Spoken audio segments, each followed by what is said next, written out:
আসসালামু আলাইকুম বন্ধুরা, চান ডেইরি ফার্ম অ্যান্ড ব্লগসের পক্ষ থেকে আন্তরিক শুভেচ্ছা ও অভিনন্দন। আজকে আপনাদের সাথে আমি আরেকটা জিনিস শেয়ার করব, ঘাসের পরিচর্যা কীভাবে করতে হয় আর কি। আমি দেখুন বন্ধুরা, আমি এইভাবে একটা একটা করে ঘাস লাগানো হয়েছিল। এই একটা জায়গা থেকে এখন দেখুন বন্ধুরা, অনেকগুলো কুশি ছাড়তেছে। এই দেখুন অনেকগুলো কুশি ছাড়তেছে। এখন এই কুশি যদি সাইডে দেয় এবং আমার এই দেখেন কাটা কোন জায়গাতে, এবং এই জায়গায় যদি আমার যদি গুঁড়াটা একটু বেঁধে দিই, এই যেমন এই জায়গায় আমি বেঁধে দিয়েছি, গুঁড়াটা বেঁধে দিয়েছি সুন্দর করে, যার কারণে এই দেখুন বন্ধুরা কীভাবে বেরোচ্ছে একটা গাছ থেকে।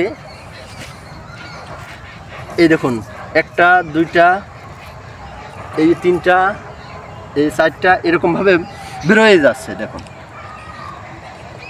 অনেকগুলি, একটা চারা থেকে অনেকগুলি চারা বেরোচ্ছে।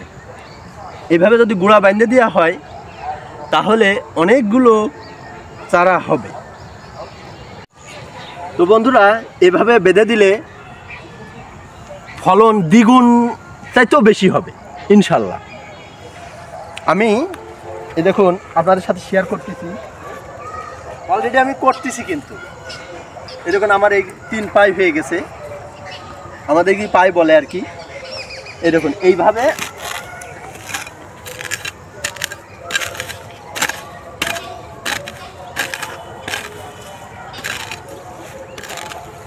বেশি কিন্তু কষ্ট না, শুধু জাস্ট এইভাবে বেঁধে দিতে হবে,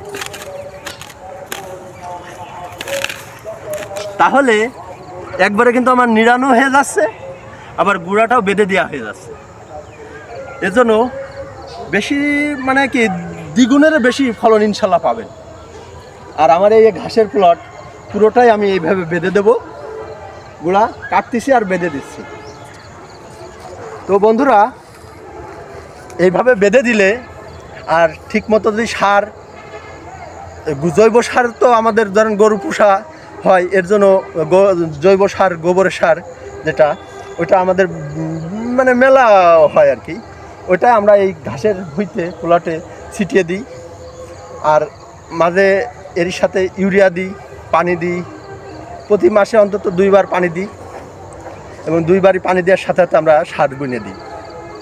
এইভাবে আমরা করতে পারলে ইনশাল্লাহ খুব ভালো ফলন পাওয়া যাবে। এবং গরু পুষতে হলে ঘাস অবশ্যই লাগবে, না হলে গরু পোষা সম্ভব না। এখন বিচেলির দাম বেশি, ভুসির দাম বেশি, এবং কাঁচা ঘাসটা যদি ভরপুর খাওয়ানো হয় তাহলে বিচেলি কম লাগবে, ভুসিটাও একটু কম দিলেও হবে। কারণ ঘাস খেয়েই কিন্তু গরু প্রকৃত, আগে কিন্তু ঘাস খেয়েই কিন্তু গরু মানে হয়েছে, লালন পালন করেছে অনেক আগে আর কি। এখন তো আমরা বেশিরভাগই ভুসি খাওয়াই, বেশি দুধ পাই এরকমভাবে, কিন্তু ঘাস যদি বেশি খাওয়ানো হয় তাহলে দুধ কিন্তু বেশি হয়। তো আজকে এই পর্যন্তই, পরবর্তী ভিডিও দেখা হবে ইনশাল্লাহ। আসসালামু আলাইকুম।